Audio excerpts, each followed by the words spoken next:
Hi everybody, my name is April Payne and my goal is to help 100 people empower themselves and develop their own leadership styles, and skills, I guess, so that they may see success within themselves. I've helped many people already and I am not going to slow down anytime soon.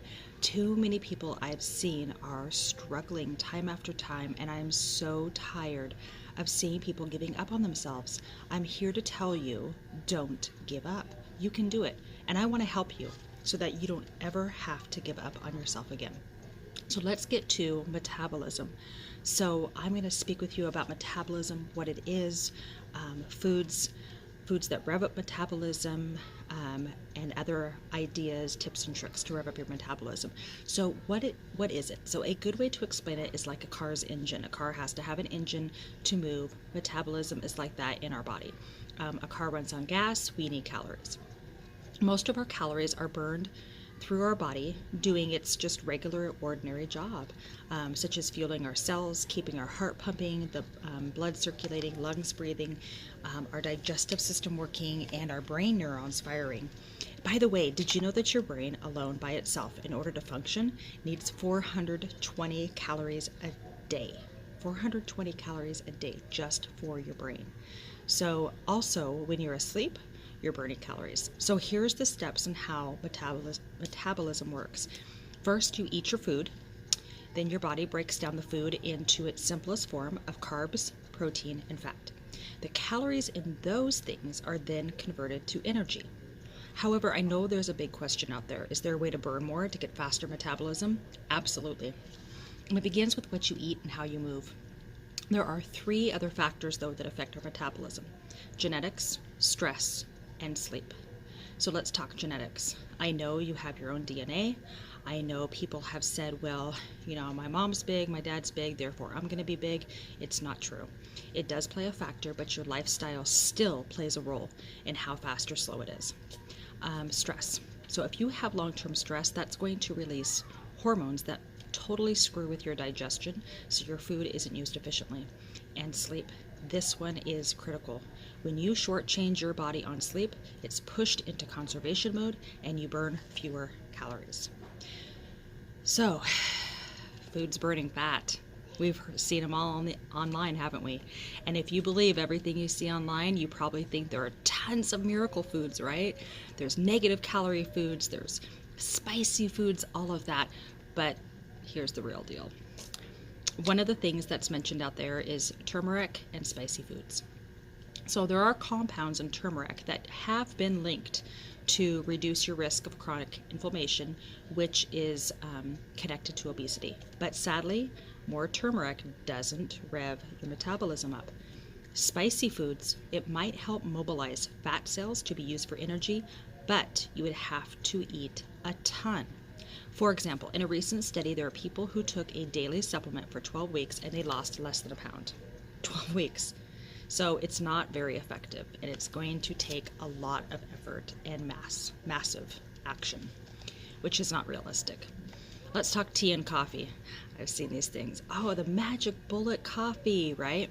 So first of all, when I say tea and coffee, I'm not talking about putting additional chemicals and ingredients in it.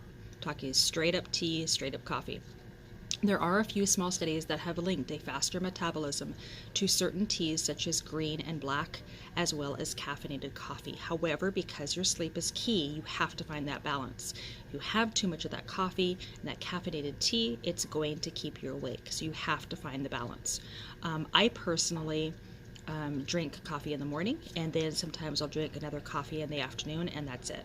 The caffeine in coffee is somehow, I don't know, maybe you're the same way. It doesn't really affect me too much at nighttime. I still get a pretty good night's sleep, but that's me. I can't speak for everybody.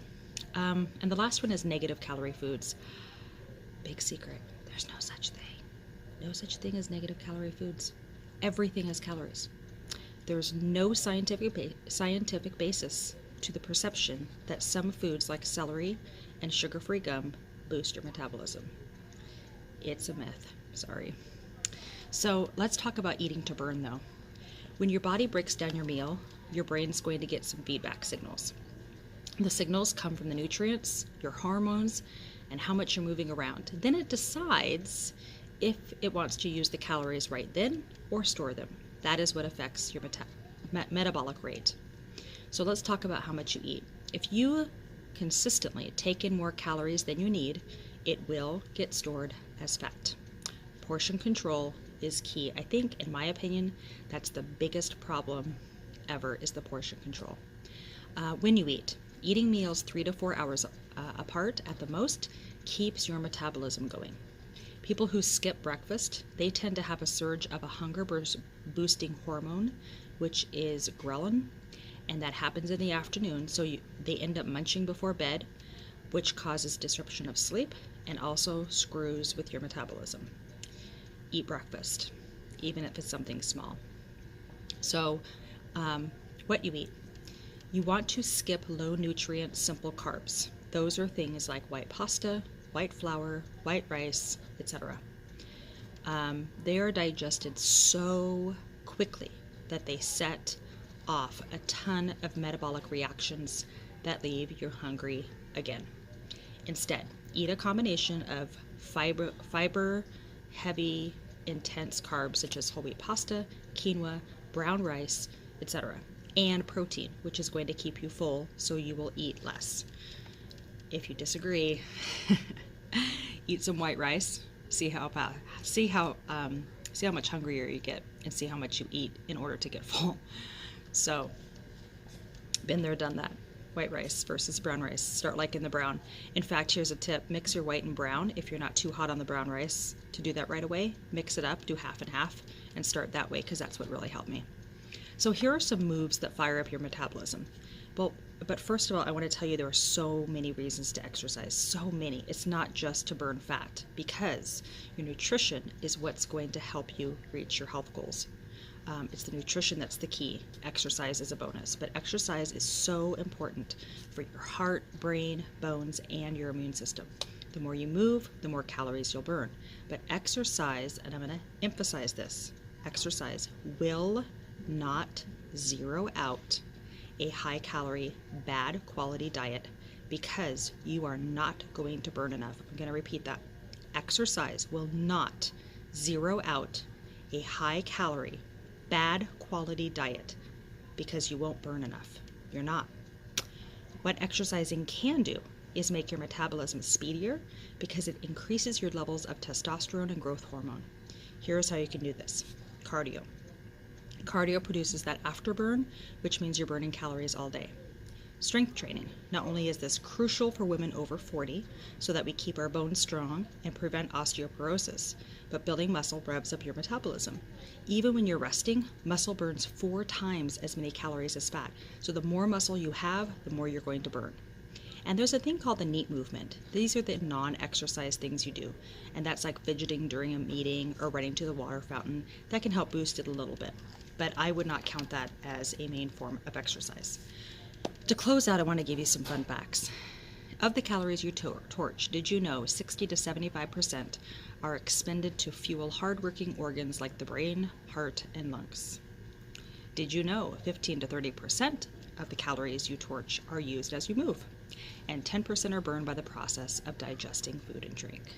I hope this helps you plan out and get ready to get your metabolism revving up again. Metabolism is not a lost cause, so get out there and get moving. See you next time.